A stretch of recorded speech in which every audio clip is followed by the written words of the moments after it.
Live on stage, the sound. Orlando! So, is they ready?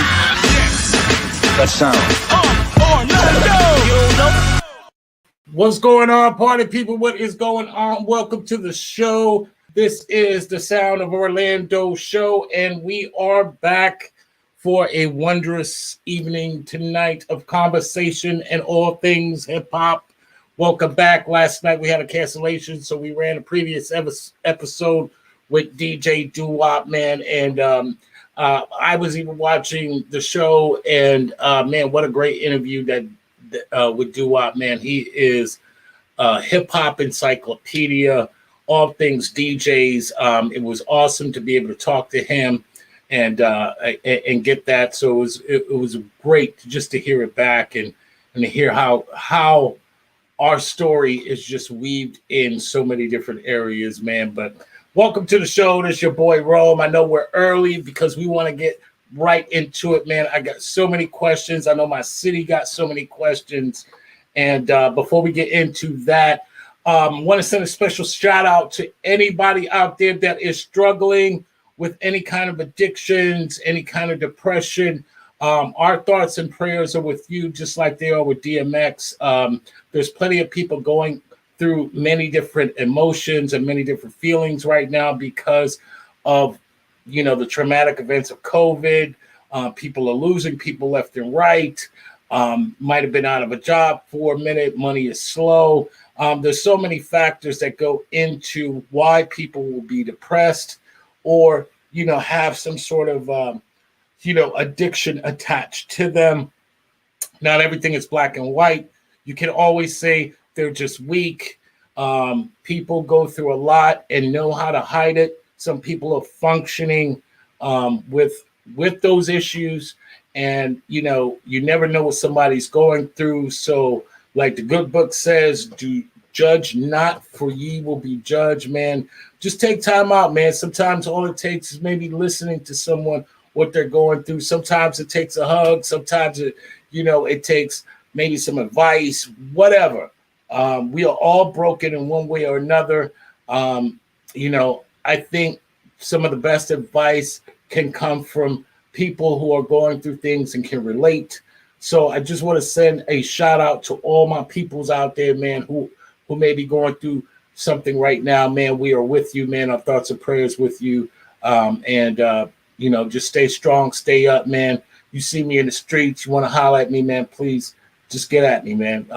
We're all family out here, and it doesn't matter what you're going through. Doesn't matter how bad of an issue you're going through. There's always somebody to talk to. There's always a number that you could call. Just get out there and do it. Don't be afraid. Now, with that said, just kind of an update of some of the things that may be going on in the city. I see the city opening back up for business. I think that's a beautiful thing. There's only so long that people can be cooped up, and this culture is our soundtrack. So anytime you see local artists, local DJs, just, people in general out there trying to give you a good time, man, do not ask for discounts. Do not ask for people to, hook you up. Right now, man, people have been waiting for this moment so they can start doing what brings them revenue in. And, man, people have been out of work for an entire year or more. They need this right now, man. Just go out and support your city, support your people. Do not be afraid. Shout out to Red Rum, man. They got a new project coming out, man. So shout out to them. Shout out to all my peoples with new projects coming out right now that are going to bless the entire world with the soundtrack of what's going on right now, the music, the noise, the whole nine, man. So shout out to you. And let's get right into it. This next guest I got coming on tonight, man, represents all things hip hop. I'm so honored that he's come on the show. It's a blessing when you get artists like these on your show because they can give you perspective in which you may not have since you live in Orlando, representing California, Los Angeles, and all things West Side. This next guest, man, basically personifies what hip hop culture is. He was a part of such a an impactful group called the Pharcyde. I remember hearing the Bizarre Ride to the Pharcyde album for the first time, and I couldn't not stop listening to Your Mama. It reminded me of what it was when I was growing up and how long we would go at it, snapping on each other. Some call it the dozens, but it's what a great record. They've done Lab Cabin California, worked with so many dope producers, a part of that classic legacy of Delicious Vinyl. Just the list goes on. Let me bring on my brother from another mother, the legendary Slim Kid Trey. Let's go. Yo, what's good? What's good? Man, welcome to the show, my brother. Man, so honored to have you on tonight, brother. Yo, thanks for having me, man. Man, just talking about those classic albums, just brought back memories, man. Because like I said, I remember listening to Yo Mama, and I could not stop listening to that. It was so freaking hilarious. I almost forgot it was a song. And it was just, like, we got to get into all of that. We got to answer some of these questions. So, yeah. So, for those that don't know you and what you represent for the city of Orlando, welcome to Orlando. And just describe, how you got into hip hop, who you are, what's your background, and how you stepped into this thing of ours called hip hop. Talk about that. Well, man, I started off as like I used to listen to The Cure. I'm being real. Shout out to all my Cure fans. I used to listen to The Cure, the B-52s. I used to listen to, like a lot of new wave stuff. And, I was a skater, you know what I mean? And then a friend of mine, Sean Margula, he kind of, put me up on, hip hop and Run DMC, LL Cool J, and all that stuff, and we were actually like kind of camp counselors at the YMCA like years ago. You know what I mean? So right. He, Sean, I was his camp counselor, and he would just put me up on like hip hop music. You know what I mean? And yo, it was just crazy. But like, I was into. Then I kind of like got into breakdancing. Right. And that part. Watching from break-in to oh my goodness, Flashdance. There was this one little scene where these breakers come on moonwalking down the street. Oh man, shout out to Flashdance, yo. Yeah, you know what I mean? Like all these things were like mad inspirational. Wild Style, all of that stuff. And then I just kind of started super diving in. And I was a graffiti artist as well. Man, I just had like a lot of different hats earlier on in the beginning stages of hip hop, listening to Rodney O and Joe Cooley, listening to Egyptian Lover, which wasn't hip hop, but it was like kind of techno, because I was more into techno and new wave than I was into hip hop at first. So like that's where the breaking edge came in, and then when I was like put onto the hip hop game too, with the Fat Boys and all of that, I was like, oh man, this is home. Well, shout out to Egyptian Lover. Shout out to Rodney O and Joe Cooley, because them dudes got hella run down here. That's what we grew up on. And we didn't call it techno. We called it like that was the early forms of bass. I mean, it was electro, but it was the early forms of bass. Super early, yeah. And so that was getting hella run out here. And shout out to all my skaters, dude, because truth be told, I grew up around a lot of skaters. Shout out to my homie Nappy. We would listen to Dead Kennedys, Dead Milkmen, all of that. Yeah, MDC. Yeah, right. And DRI. Right. And we would listen to, like you said, the early B-52s, that Rock Lobster, and all of that stuff, man, and Blondie, and so like hip hop, part of punk music was that rebellious kind of like fuck the system type shit. So it meshed well. Like punk music doesn't get a lot of credit for meshing the way like we thought of punk music just as we did with hip hop. It just didn't have all that flair, but it was rebellious as fuck and didn't give a fuck, and it just told the kid's story. So continue, my brother. Talk about it. I'm glad you said that, because I used to be the kid with the taper pants and the monkey boots, listening to Fishbone and shit like that. That ska. That was us, my crew. Inglewood High School, Dorito Bags. Crew. Right. It was like monkey boots. All of that stuff. You know what I mean? So that was like kind of our life and our style. And man, just being young, a young teen, man, it's like everybody has their little bracket of what they did when they were in their young teens and what that looks like.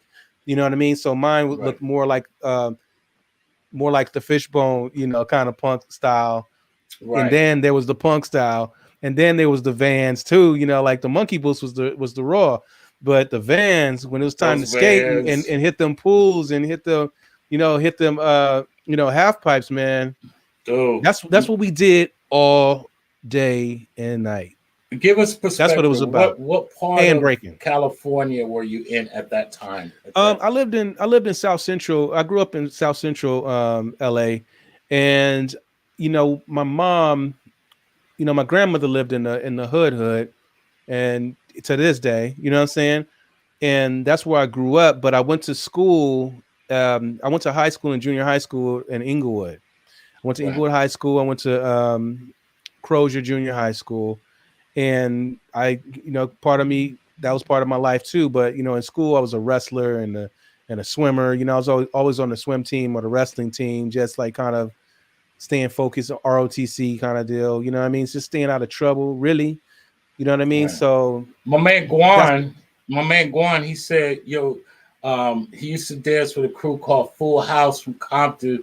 And we used to see you get busy at the party machine with Scheme Team and the Soul Brothers. Team. Yeah. Oh yeah. On North on South Street. That video North on South Street. That's what's up. Man. Yes. Man. Shout out to my man Guan, because he's originally from Compton too. Yeah. That's what's up. Yeah, we used to really. Long Beach. My bad, man. He from Long Beach. LBC. Yes. Yeah, we used to really kill it, man. We used to go to the clubs with knee pads up under our jeans and shit, because we wasn't fucking around. We was trying to get it. You know what I mean? I heard that's what it was all about. You know what I mean? It was just so.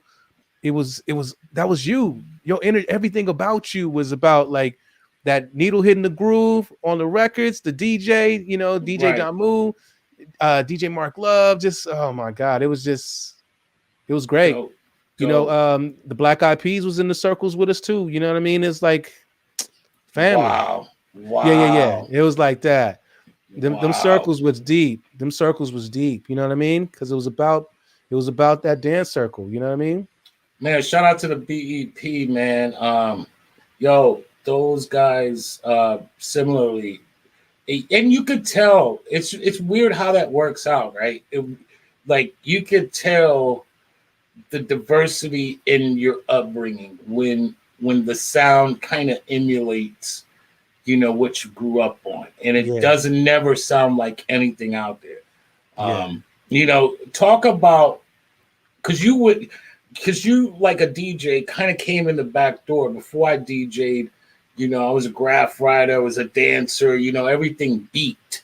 And then later on I became, an MC in serious form. Like I would MC to fuck around. But what led you to start lyrically kind of putting the other expression, like the cherry on top of what you were doing? Yeah, what's really crazy is, man, I used to sit up real late at night at my grandmother's house and just write, like writing poems and just all kind of stuff. So like, that was just always a part of me, like till I fell asleep, bro.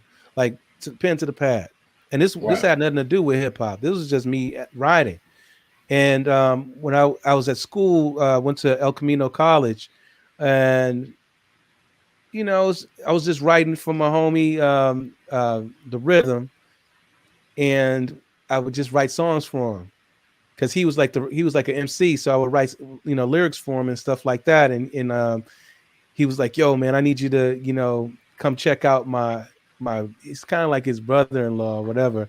He's like my girlfriend's brother. and I think you would dig his beats and stuff like that. And I was like, all right, cool, So I went over there, and we would always like write songs together and stuff.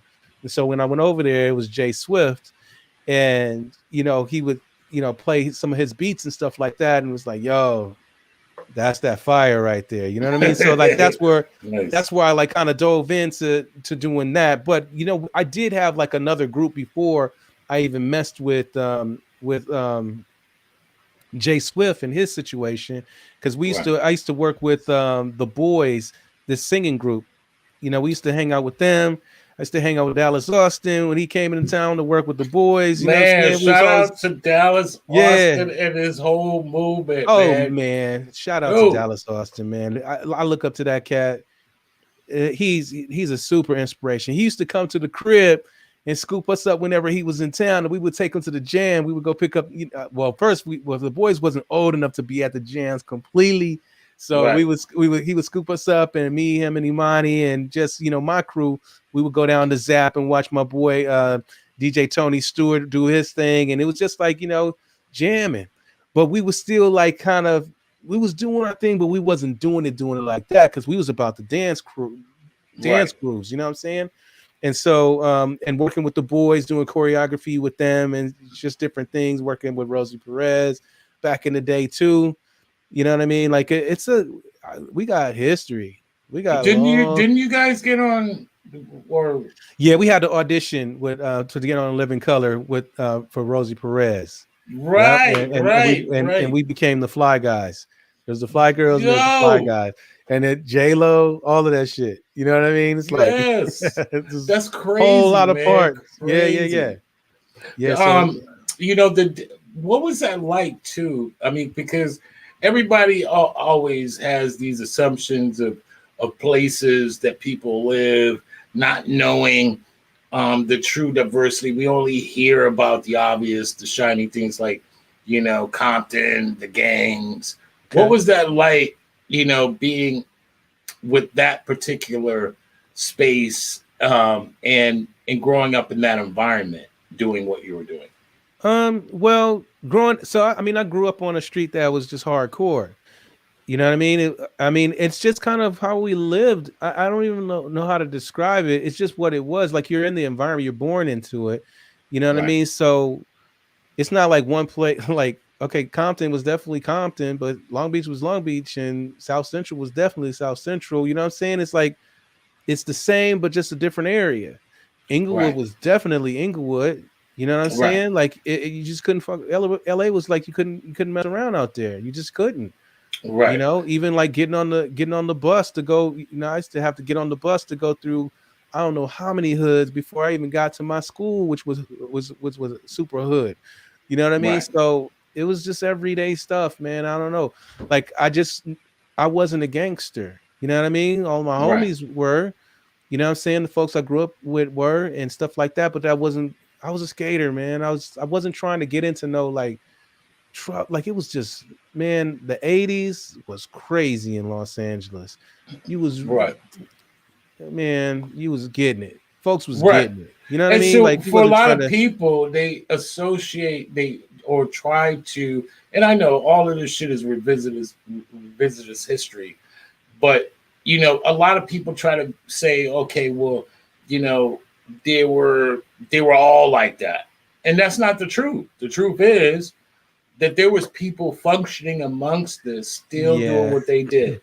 Here's the deal, man. I think, like gangster rap itself, it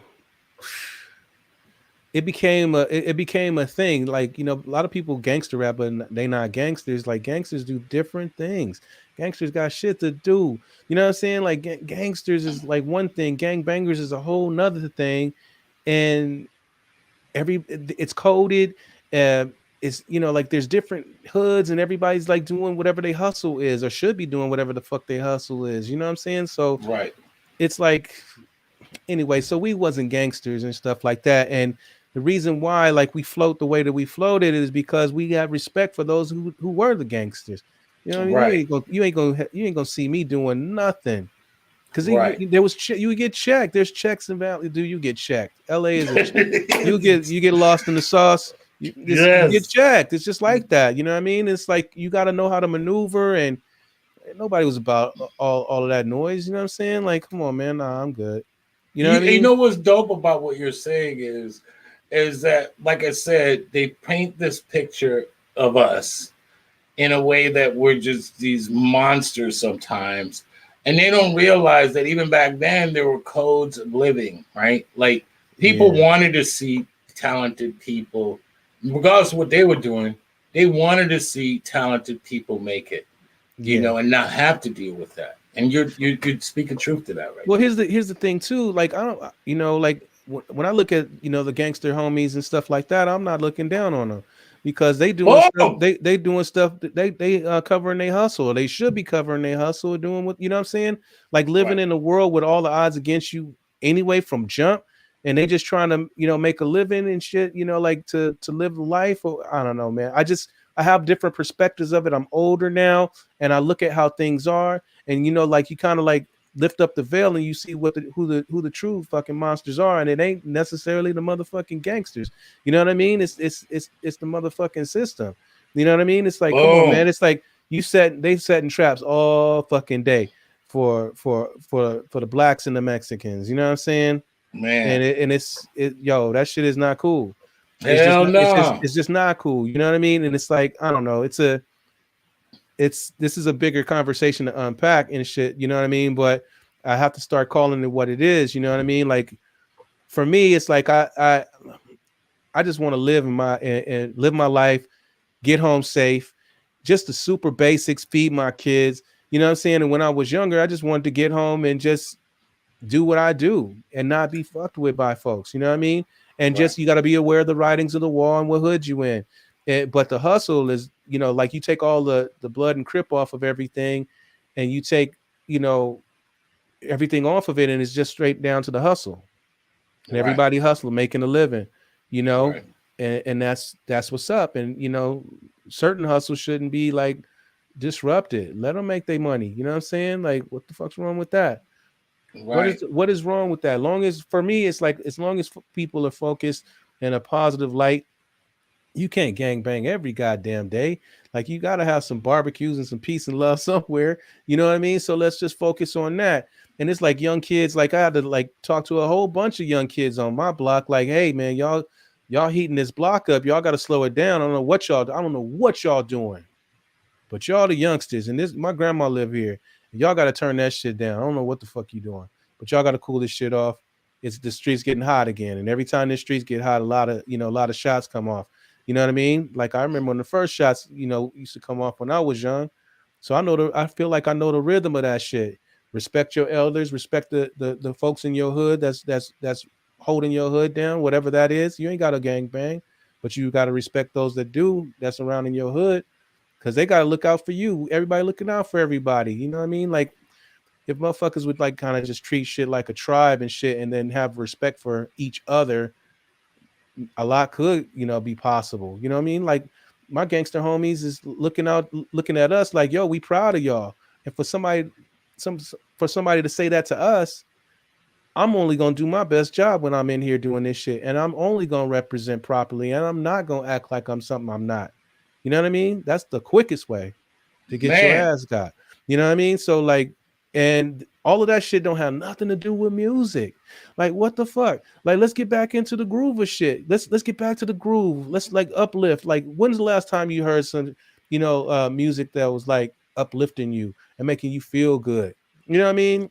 Remember when you used to listen to Earth, Wind and Fire and Marvin Gaye and all kind of stuff, or Sly Stone, and when you played it, Needle to the Groove, it lifted you up. You know what I'm saying? Like, we need to hear some shit that's gonna be lifting us up. Man, what happened to that? Like, and then you listen to like all the, I don't mind. Like, I love hip hop, and I love all kinds of hip hop. And as I remember somebody telling me once in my life how music like kind of will influence you in such a way where you start doing bad stuff. I was like, nigga, I'm a motherfucking, I run my own mind. Like, I can hear whatever, but I know what I'm listening to, and I know who I am. So like, okay, like I'm listening to the pulse of wherever this motherfucker lives at, and he's talking about his culture and his life and his hood and where he grew up. that don't mean I need to get up, go get like a shotgun and those stuff and like start doing some dirt. Like that does not mean that. I'm just No. listening to this dude's story. And this same dude is looking for a better way. So somebody missed the fucking parts when they was listening to this particular story. And that's what I loved about Tupac. You know what I mean? Like Tupac had some positive sides and he was like really trying to, put some upliftment out there. And at the same time, he had some other sides of him too that was just talking about his particular struggle and how it came out, and he was like keeping it very 100 and whatever that was, you know what I mean? But if there is just a little light that fragments of light that all of these folks can put out there, they can definitely, uplift the folks around them. But I think we all have a responsibility, and that's what I noticed about myself personally. Without crapping on anybody, I needed to like kind of make sure that what I was writing about was the truth first and foremost, because I live in LA and you will get checked for, yo Slim, come here for a minute, homie. Yo, what's good? Yo, I was looking at your lyrics. And it said this. It said this. Now, what's that mean? You know what I mean? Right. What's this mean? What's that mean? Is this whoop, all of that, right? Right. And, you just got to make sure. I made sure I checked all of my lyrics. Why? Because, listen, if you're going to say something, you're going to have to you're going to have to stand behind it. And that's the difference between like, I don't know, like gangster rap stuff to me, I think people, some, like the real gangster rap, you groove into it and you can hear, if you from the streets or whatever, you can hear what they talking about and you bounce into it because like, yep, that's right. That's true. And then you have other folks that are inciting some trouble and shit. And that's not cool. And, you know what I mean? Like who want they street hot? Nobody, you know what I mean? Nobody. Like, really? I don't want to be going to no parties and that shit be getting shot up. Like just all kind of different shit. You know what I mean? Like that's not what you don't want. You don't want that type of shit all the time. And I love what you're saying because like especially with the Tupac analogy, he was one of the few lyricists that encapsulated the idea of the entire story. Like he didn't leave anything out. Like he as best as humanly possible, he described it all in his music. Like there was, crack references and one of the most, we're coming up on Mother's Day, dear mama. And we're all singing, you used to smoke crack. And we hear that and there's all of it there. And it's in context, all those things have a place. Like you said, when they're out of pocket, that's when problems start. Yeah, definitely. When I was young, me and my homies, we used to, kind of get into our little dirt and trouble or whatever. And we used to like love listening to NWA, put that tape in or Too Short. And we was just out doing our damn thing. You know what I'm saying? Right. And that's what that was. But I also remember the day that I was just like, yo, and I told Imani and the crew, I was like, listen, man, if we don't stop doing this dirt, I don't think we gonna get no record deal. Right. You know what I mean? Right. And I feel like, and then we just stopped. We went like kind of cold turkey and shit. You know what I mean? And no sooner than I did that, shit changed. And and then we started like kind of like focusing on what it is that we was doing, like being at the studio all the time, working on our craft, working on our dancing and production and writing. And then, man, I swear to you, everything just started, the light started, kind of shining on us a lot. You know what I mean? Because the focus had changed, and then it's like the karma from all this, the back, the dirt stuff that I was doing in the past, kind of lifted, and I'm like grateful for that. You know what I mean? Like every car radio that got stolen from my fucking truck, I just started rolling. Look, I just started rolling without no radio in my goddamn truck. I had so many silent moments. I just started driving for years with no radio in my truck. I was like, I'm just paying it back. I'm just paying that shit back. All right. Yeah, leave my shit alone now. You know what I'm saying? Like, leave my shit alone now, okay? That had to be the last one.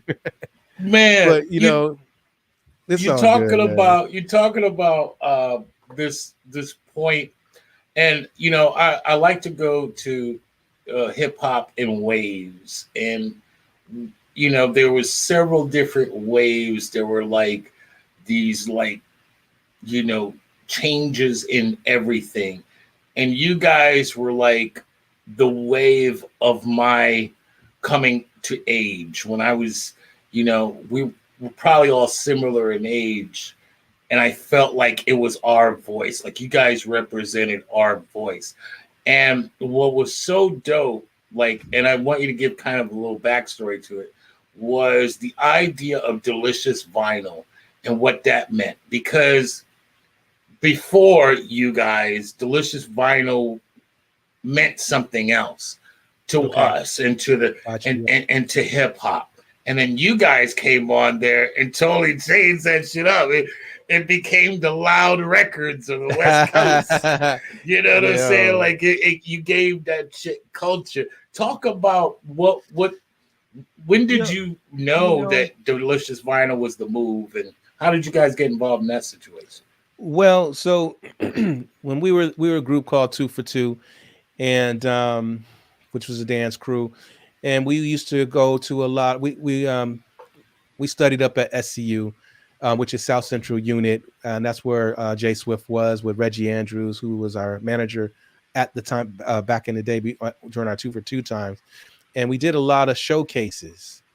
So after doing all these showcases and just getting a lot of thumbs down, turned down here and there and back and forth, that shit got tiring. Then later down the line we met up with Paul Stewart, and he started putting some deals on the table, and people were like, kind of, yo, what's good? This shit is fire. Let's go. And so we would have a lot of different dinner meetings with these different record labels. And, they caught us at a time when we just didn't give a fuck. We didn't care. We was just having dinner as far as we was concerned. We didn't give a fuck the record label was taking us to dinner. Okay, that's another meal and shit, because we didn't have nothing. You know what I mean? So, but that gave us the ability, when we weren't taking it all super serious, we were able to see everything. And so when money's put in your face, you're not able to see things because all you see is the money. But we're like, well, what about these parts and that part and this part and this part? So the good thing that Delicious Vinyl had was there was a couple of good things for me. Creative control was that first thing that we needed, and that we were sure that, like, being on a indie label or little boutique label, as opposed to some like the major labels, we wouldn't get lost in the sauce like at a bigger label. You know what I mean? The bigger labels were concerned about what they're like. If they had Michael Jackson, his stuff is coming out. So if his stuff is out, they focusing on that, and your ass is gonna be wherever your ass is gonna be until they get finished. If they're going, and like that could be put out next year or the year after that, or like you could just get lost in the sauce. Right. So Delicious Vinyl. First off, firstly they had the Brand New Heavies on there, which was yes. Shout out to Brand New Heavies, bro. That was everything. They had the Brand New Heavies on there. They had Tone Loc. They had which is Tone Loc is family for us. You know what I mean? Yeah. Shout out to Tone. Absolutely. Shout out to Tribe. You know what I mean? West Side Tribe too. Yeah. Because they're our big brothers. Really, they're and that was kind of the wave that I was talking about. That wave that was prior to you guys, and it just seemed like you guys took Delicious Vinyl and similarly solidified it in the idea of the competitive 90s, which Tone Loc and those kind of groups longer were there. There was the Heavy Rhyme Experience album that came out. And if you look on that album, you got all the heavy hitters that was on that mug. And Delicious Vinyl was like, look, this album's not finished either. You guys, we can put y'all on that record as well. And it was like, we're getting on there with Guru and Large Professor, and just that list. It was like, yeah, we're gonna be on that list too. Right. And so and what's crazy is to be on that list. We always leaned towards the East Coast sound, and we wanted that sound, and that's because that's what we danced to, that's what we grew to, you know what I mean? But our sound to me wasn't wasn't even, it didn't cut the mustard for me in my mind, but it was on that record and everybody took to our song Soulflower. They was just like, yo, this shit is funny, these cats is dope, you know, this, that, and the other. And they was like, we was in our mind, we was like, really, y'all think so? It was like, damn, all right, cool, you know what I mean? So that was like a, you know, our first little blue check, you know what I mean? It was like cool, you know, giving us like making it official for us. And yeah, for us to be on Delicious Vinyl in the way that we were pretty much our own lane, you know, and that just really worked out. Everything worked out to our benefit. Now take us into the brain of Bizarre Ride and talk about what went into that outside of like some heavy crime. It just sounded like, man, dude, like you took the best weed and you put a bunch of comedians and give them some dope ass beats and it's a rap. Like it just sounded so dope. Talk about that. So, you know, Pharcyde itself is just the Pharcyde family is, man, we had GTI, you know, our GTI group, crew, they was with us all the time. The Wascals was with us all the time. Shout out to the Wascals, yes. You know what I mean? I have to, you know, the nitwits, all of, you know, the crew, and Jay Swift. Oh my goodness! So us all together is what Pharcyde is, and I can't forget, you know, 2 Live from Freestyle Fellowship and Freestyle Fellowship crew. Big up, dope. You know, a lot of folks from the Good Life as well, like that was either in the dance circles with us, around us, you know, like. So we made up this. We were made up of this one big glob of a collection of good times, trouble, debauchery, just everything. You know, just shits and giggles till she wiggles kind of shit. You know what I mean? We was in it, and we didn't give a fuck. So that's just like, that was just the nature and what everybody heard, because it's like yo, these cats is wild, man. So we put wild on a record. And that's what people got for Bizarre Ride, you know what I mean? Because it was like kind of no filter, but we had a little filter on it, because the Your Mama song would have been a whole lot crazier if y'all really let us do what we did. Oh man, dude, that's you know what I mean? Bad. Oh man. But let's talk about the 100-pound elephant in the room, which is here we go. Passing Me By, bro. Oh man. That record, man. I'm telling you, to this day, I don't care when I put it on, where I put it on. That shit sounds like a brand new song every single fucking time. It sounds like the like when someone is, you know, vulnerable. It sounds funny. It sounds embarrassing. It sounds confident. It just has the whole like experience of what it is to be a human male in this world. And we need to know. Everybody needs that. And they need to know. Oh, so let me let you finish your question. We need to know what the hell were you guys thinking on one of the dopest videos. I still haven't seen a video that could really kind of top that. Is up there with the Belly intro. Like it's still, it's still kind of like, damn, like these guys. And then you had the Florida locks on too, man. I mean, we missed those Florida locks. You had them Florida locks, dog. You see what's going on here? See, my daughter was supposed to dye my hair, right?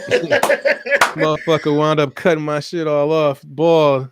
Man, you had by accident. Locks, like, no, yo, like, I did. I recently just had 2 locks, and it was about that long. Right. I was just getting tired of that shit being in my face, so I shaved it off. You know. Yeah, I'm right there with you. My shit was like that too. And I said, so listen, like Passing Me By itself, the song, you know, just like the song itself.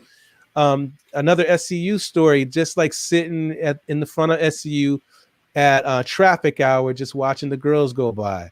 Just all me and my homies just sitting on the street watching the girls go by. And it was just, you know, like in music, there was always that innocence, and there was always that rawness and honesty about, like, everybody didn't get the girl. Come on. You know what I mean? Right. If they did, you know, I don't know.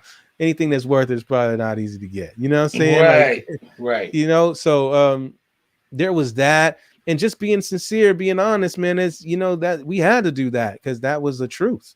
You know what I mean? She did And keep on passing us and you're by. You know talking what I about mean? that honesty, and we revel in that, but we also are alluding to the fact of how hard that is for a lot of artists to dig into that kind of honesty and almost make a joke of themselves. Like some of the Yeah. greatest artists knew how to laugh at themselves. The Yeah. Bismarckies Yeah. of the world, you guys, this, that creates such an idea of what it is to be what it is to be artwork. Like you painted this picture and it embedded in everyone's head. As soon as that bang, bang, bang, bang, bang, bang, as soon as that comes on, like this is the shit. This is the Yeah. 90s. Like it It's pictures the 90s for what yeah. it was. You could definitely drop that as a part of the 90s. You know what I mean? Because it encompasses everything about pretty much everyone in that era. It Right, is right. it's such the great intro to anything talking about the 90s. Did you know that song was gonna be that huge? Here's the deal, man. We felt that song kind of it created itself. You know, we would get goosebumps and the hair raise up on your, you know, on your arms just in making that motherfucker. You know what I mean? There was so many steps Wow. there was so many parts that made that song so much more. Like the song itself was just a hit. And then you did the video and in black and white and just all it we have a very artistic eye. I really love this. I love Pharcyde, man. I'm gonna just have to say it because, man, we are really, really, really creative, and I like that. We're not about that bullshit at all. You know what I mean? Like we're about making sure we got quality things, and just being sincere and honest. And it's that honest stuff. Like not everybody's a player and a pimp and all that. And even if they are, it's like even a player or a pimp got somebody that they respect or look up to as you know what I'm saying? Like that helps them be a better person, a better man. You know what I mean? In the hustle that they in. They ain't knocking their hustle, they helping them with their hustle. You know what I mean? But it's And like you have MCs who are reluctant killers. Like when I say MCs and in the lyrical sense, being able to express yourself without having to say I'm expressing myself, because you have what we all probably consider as MCing main. You know, you got your Nas's, you have your Rakims, your Jay-Z's, and they tell you how good they are. I mean, literally, they'll say, I'm so good, blah, blah, blah. yeah. And then you have your MCs who don't even worry about none of that. They just tell you a damn story and just totally floor you. Like you become up there with the greats without ever telling anyone you're great. In fact, some of the stuff you says you're not. And it's so dope when that happens. There's that moment and where an artist is more concerned with you viewing the art and actually visualizing it and interpreting yourself than the MC having to interpret it, having to tell you how good they are. Yeah. And you guys are part of that, because I think when you guys did Passing Me By, and I'm using a generic term in that regard, because that's when we all kind of got to know your vulnerability, but we got to hear your lyrics. We got to hear Fat Lip. We got to hear Imani. We got to hear you lyrically describe shit that was only funny like SNL funny or Seinfeld funny. No doubt. But it wasn't your normal, like you were being funny. You were telling people, hey, I know what it is to look like a complete fool. And you told it in a compelling way. And that shit is like, that's up there, bro. Like, man, that's one of the greatest records probably of the 90s. Thank you. Thank you. Before we move forward, man, I want to say, big up to Earth Gang. I want to say big up to J. Cole. I want to say big up to Black Thought. I want to say big up to Mos Def. I want to say big up to Talib Kweli. Like a lot of these people, and De La Soul, a lot of people I just mentioned, when you listen to their music, they're right on the pulse and the beat of giving you something that's true and that's real, that you can feel and that's honest. You know what I mean? Right. And man, big up to my crew, Pharcyde, big up to J Natural, big up to, like, man, I have to do that because big up to T3, you know what I mean, Slum Village folks, big up to Wild Child, Kendrick, like, Kendrick Lamar, oh my God, yeah. So that's your hood. So all I'm saying is, in that frame of names that I just mentioned, we still have something good and like healthy that's hitting the people still. Like, even when like I'm not available to do my part or whatever, there's always, someone in a good lane for us as, as people of the hip hop culture that's, pushing stuff forward. Even Austin Antoine, I got from my trademark crew, you know what I mean? Like J5.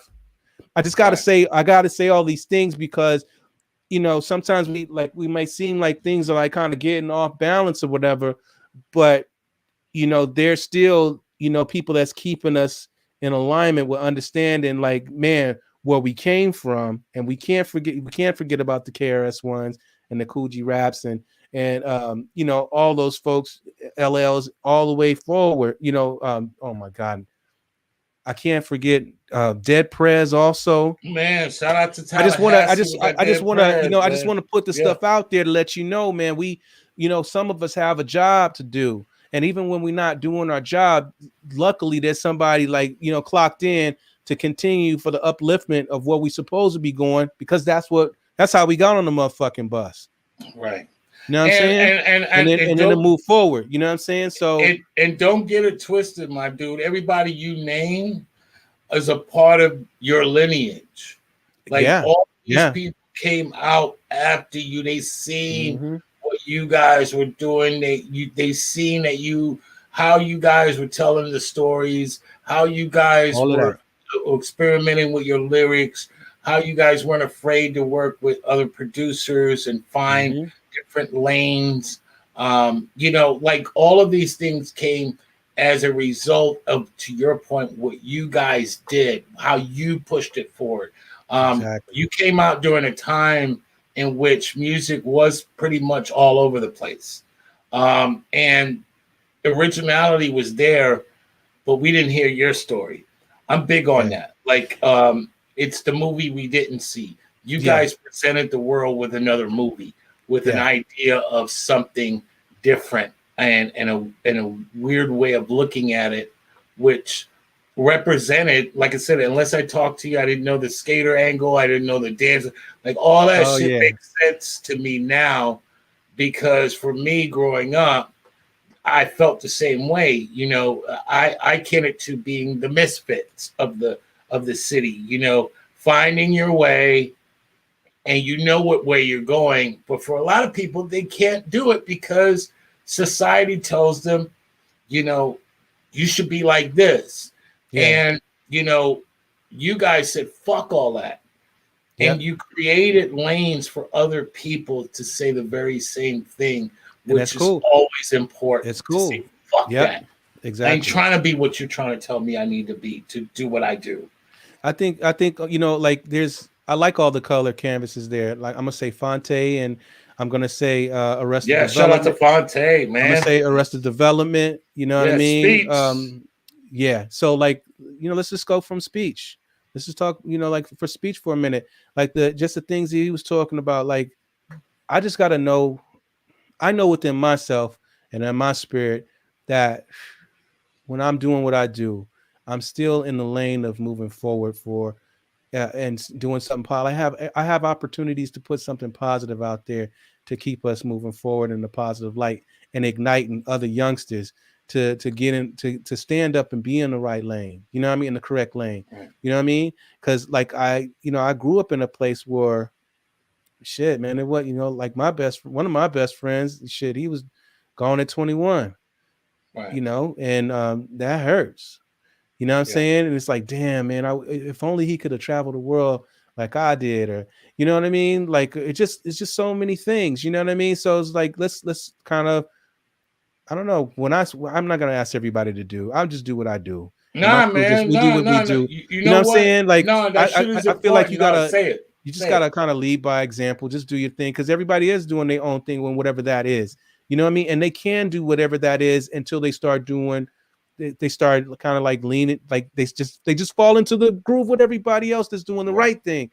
You know what I mean? Like, so it'll happen and it'll occur, and people is really like kind of getting things off of their chest usually when I'm listening to a lot of rap music, and I'm trying not to judge. I just listen and I hear like, okay, I know exactly what rhythm they're at, what streets they was on, what they did, blah blah blah. And then as you look at their timeline, they get to the part where they start uplifting black men and women, you know what I'm saying? And they brothers and sisters and shit like that, man. Oh my goodness. I'm trying to think of the names, man. Do you, brother? Do you?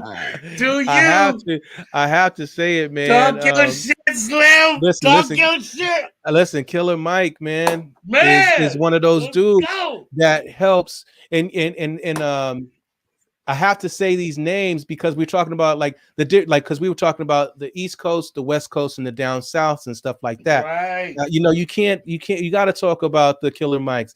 You got to talk about the Andre 3000. You know what I mean? You got to talk about Dallas Austin, the Goody Mob. That's what I wanted to say. You know what I mean? You got to talk about the Goody Mobs, and we are all put in a position like. I can't be in a certain area of life and try to talk about what they talking about because their rhythm is different than ours. So they have a representative that's from them that's speaking on like T.I. You know what I mean? Like everybody has they people that's speaking about where they're from to help us. It's like we just like connecting all of these dots, become one big circuit of something good. You know what I mean? Like, and it's just like that's like kind of how I listen to things and see where we are as a culture and where we come from as a culture, with in the back of my mind listening to where we've come from up into here. And the song that sets it off is like The Message. You know what I mean? Right. It's like a jungle sometimes, and make me wonder how we keep, like we can't forget that when we moving forward to what we doing. Like I always have to like throw myself back to listen to where we came from. You know what I mean? I love that you just said that. And where we going. My dude, I love that you just said that too, my dude, because that record changed my entire life. You could play that shit right now, it'll change some more lives. Right. Rakim will change some lives. You know what I'm saying? Changed my whole life, dog. As soon as I heard that, man, I was like, this is the rest of my life. Like it touched a frequency in which, to this day, nothing has been able to supersede that, other than like I felt that was God. Like I felt that was God talking to me. Well, that's what music's supposed to do. Right. I felt that was the religion, the universe speaking to me, and listen, and it spoke to you in a way that didn't have to pull up no religion whatsoever. Right. You know what I mean? And how do we do that to be inclusive? We need to be inclusive, man. Not everybody think that way. You know what I mean? Like everybody deserves to you find the river of your truth wherever that is, as long as it brings harm to absolutely no fucking one. You know what I mean? Like let's all cruise together. We ain't gotta go to the same, we ain't gotta go through church walls and stuff like that. Who are you? What are you? You know what I mean? What is that? Are you like, what's your rhythm? What you rocking? You know, like church for me was Parliament Funkadelic. Deep. You know what I'm saying? Like you listen to that groove, one nation under a groove, and then the fucking sky just opened up and just bless you as a young kid. That was my church. You know what I mean? And what was I? 7, 8? Right. I don't fucking know, but I know one nation under a groove. No, like that shit was 15 minutes long. Dude, And I felt like and we that would just song should have been on in every church across the damn nation. listen. It was church, bro. It was the outside church. You can stand outside and listen to it through a car window, and it'll just get you uplifted. You know what I mean? And then when the song was over, you wanted it to play again. Let's get on the good foot. Come on. Yes. Look, come on, man. Nothing you, can stop us now. That's why you hear that shit in all the gangster rap stuff, right? Because all day long, bro. Listen, that was the God, that was that God fragment just dropping on your dome. And we that loved it God so much particle. that we put it in all the gangster rap, and we put it everywhere. Just same with James Brown. Come on, man. All that's is just everywhere in our music, man. Everywhere in our music. We like the God essence. It don't have to be church, but the God essence has always been around, whether it's the God in you or the God that somebody think they seeing or whatever. You know what I mean? Like, let's get off that bullshit, man, and let, like, what groove moves you to be open without harming nobody? What is that? What's that feel like?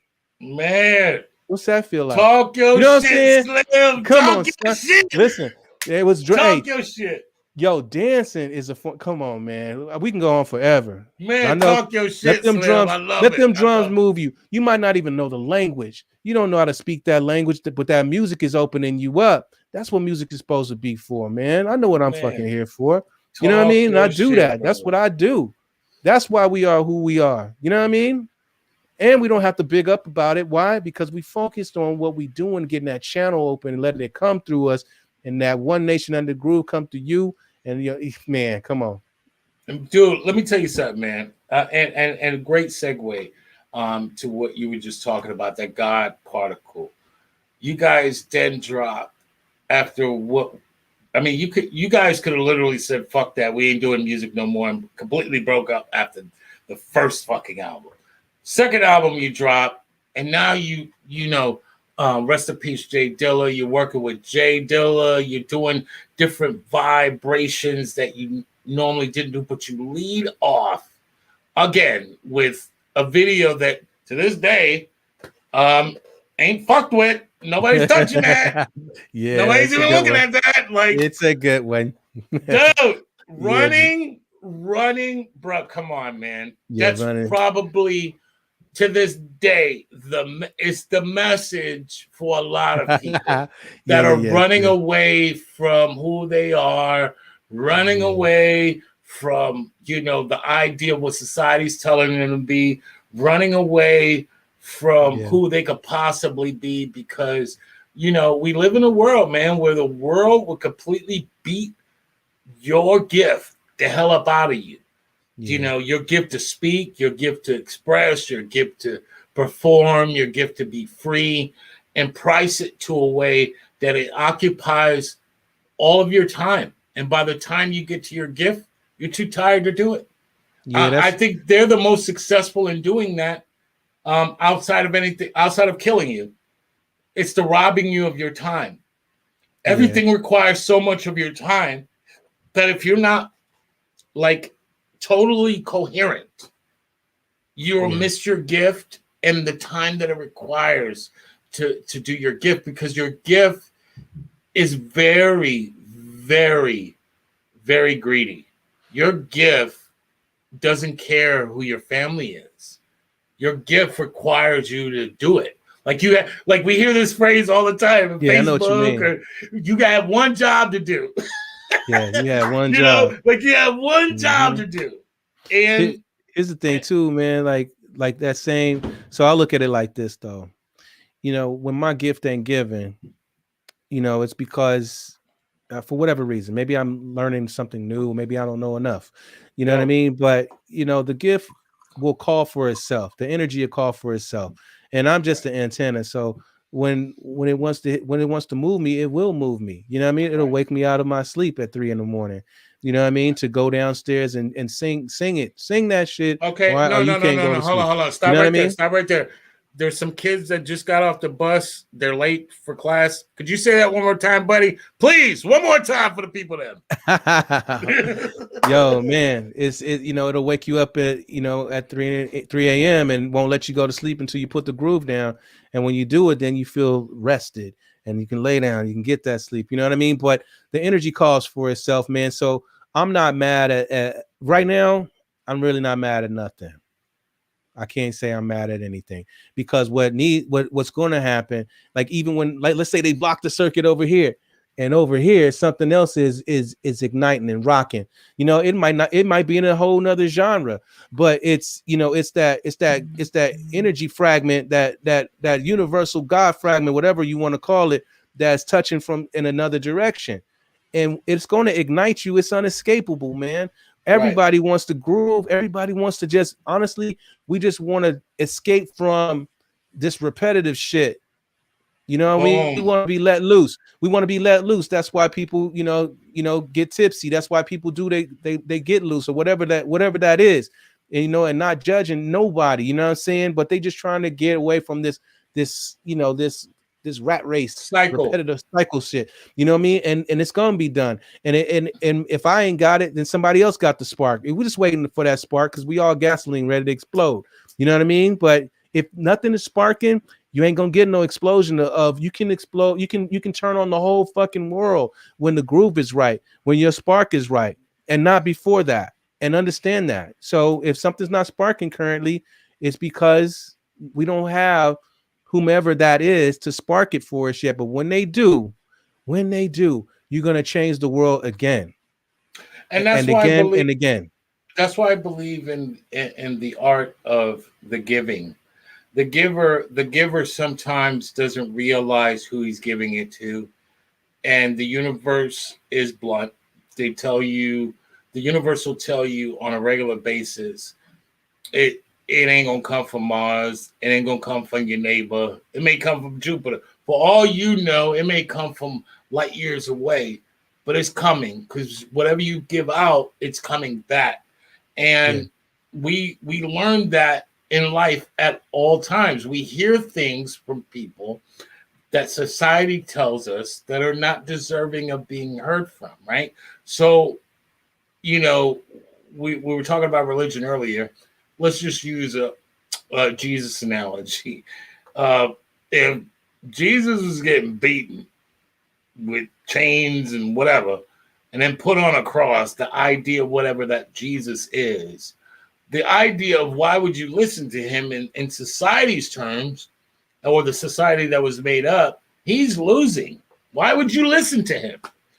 And this is the very thing that we hear from our brothers and sisters all the time. Like, you know, the art of receiving, you know, and the art of giving.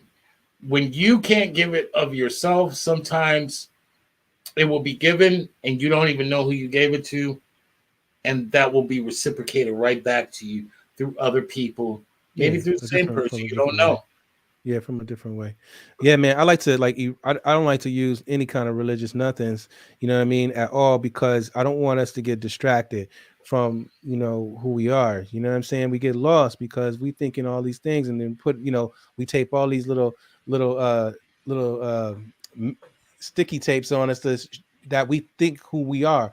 It's not until you take all them sticky tapes off and you can just really sit quietly to understand who you are, and then to understand, you know, everything else and what that is. You know what I mean? So, you know, I think that's once we're shining, man, it doesn't matter what title you put on something that's shining at all, because the thing that shines is not focused on all these other parts. It's just shining like let's use a brand new baby analogy.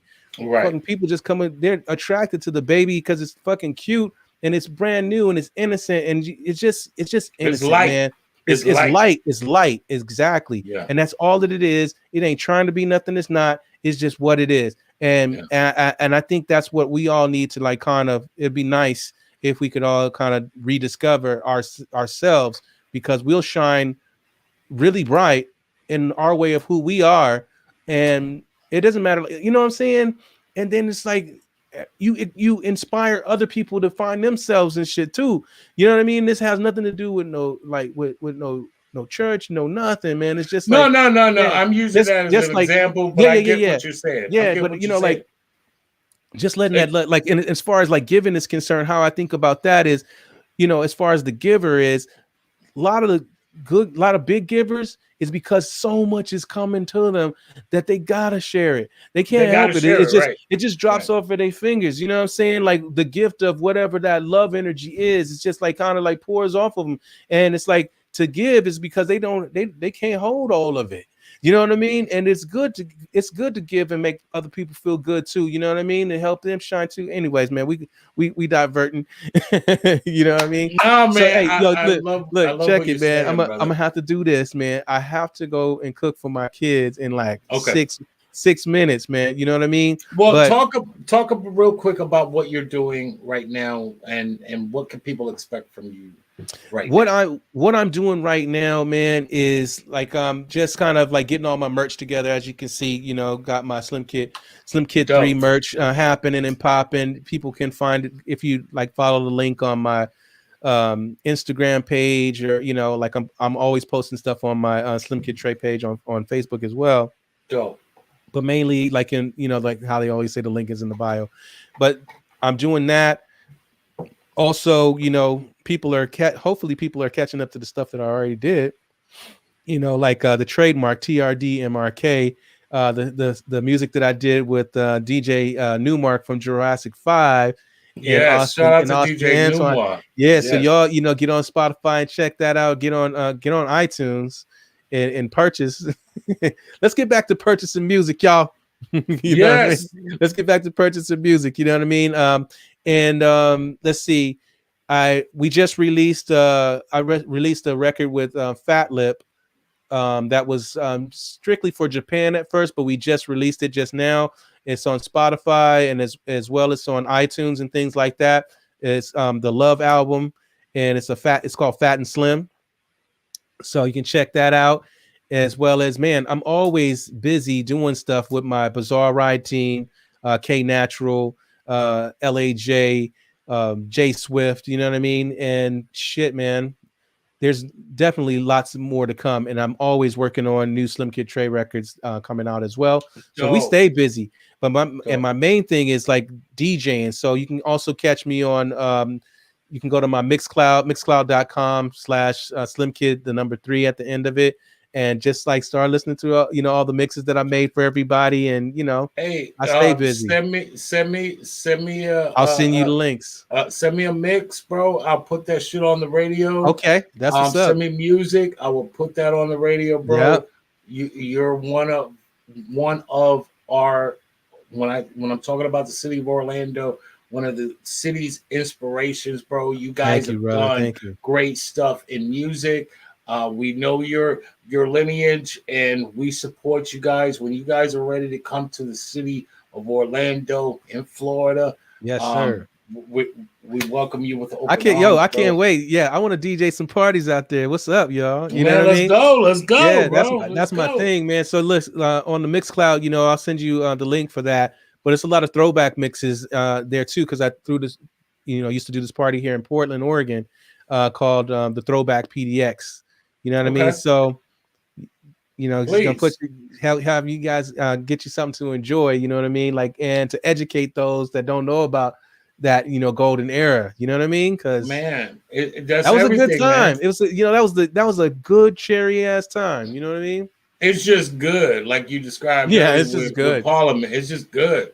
It's like anywhere I could get pepper is old as fuck, but we still use it. So like, I mean, it's just good. It's just you good. You can't have a dish without pepper. Yeah, you know, we need that, man. Man, dude, let me tell you something, man. You're always welcome on this show. We love what you're doing, brother. Continue to keep us updated. You got a new project coming out. You got something that we need to be looking out for. You're always welcome on the show, bro. Come on. Don't forget to send me that drop. Yep, I'll send you that drop. Yep, absolutely. And we will run anything you send us on the radio, bro. So please. Got a lot of goodies coming, man. Got a lot of goodies coming. We'll do. Man, folks. Yeah, have folks, you know, like follow me on Instagram at SLIMKID3. You know, follow me on Mixcloud. Follow me on Twitch too, because I'm gonna do some live streams. You know, twitch.tv/SLIMKID3. You know, all shout out to Jesse Jazz for putting up the link. Oh, thank you. Go. Yeah, that's what's up, Jesse Jazz. That's what's up. Yeah. Man, we're supporting you out here, bro. You're loved in the city, Oh, man. And like I man, said, thank you. when you're ready to come out, bro, we got you, man. So All come on out. good. Thank you, Man, man. I give appreciate it up it. for the legendary Slim Kid J. Let's go. Pharcyde in the building. Yes, Man, we sir. love you, brother. All Holla. right, man. Thank you. All Take right. care now. Yes, sir. Man, you know how the show do, man. Yo, shout out to E-Turn on the check-in tonight, man. We love you, girl. Thanks for checking in tonight. Shouts out to Varus Tower on the check-in. Shout out to my man, Doc One. You know I got you, bro. Shirts are coming in this week. Shout out to my man, Guan, a.k.a. Decoy. What's good, homie? Shout out to you, bro. Shout out to the legendary DJ Sandman out of Tampa for tuning in tonight, man. Shout out to my man, Ryan. Yo, what's good, homie? Shout out to all y'all, man, that support. Our sponsor up tonight is the legendary Jesse Jazz, 5stargraphics.com. Need printing? Need anything done graphic-wise, T-shirts even? Hit up my man, 5stargraphics.com. Yo, so honored to have Slim Kid Trey on tonight, man. That was a great story. Great interview. Great walk through history. We will be on tomorrow night with Shaheem the Rugged. Tomorrow, Staten Island's finest Wu-Tang affiliate. We will be on tomorrow night, man. Such a great opportunity to talk to our people about our story and this thing of ours. We represent our city. This is our city, our story, and our motherfucking sound. If you don't know about it, you better ask somebody. Sound of Orlando, baby. Live on stage. Let's sound. Orlando. So, is they ready? Yes. Let's sound. Orlando.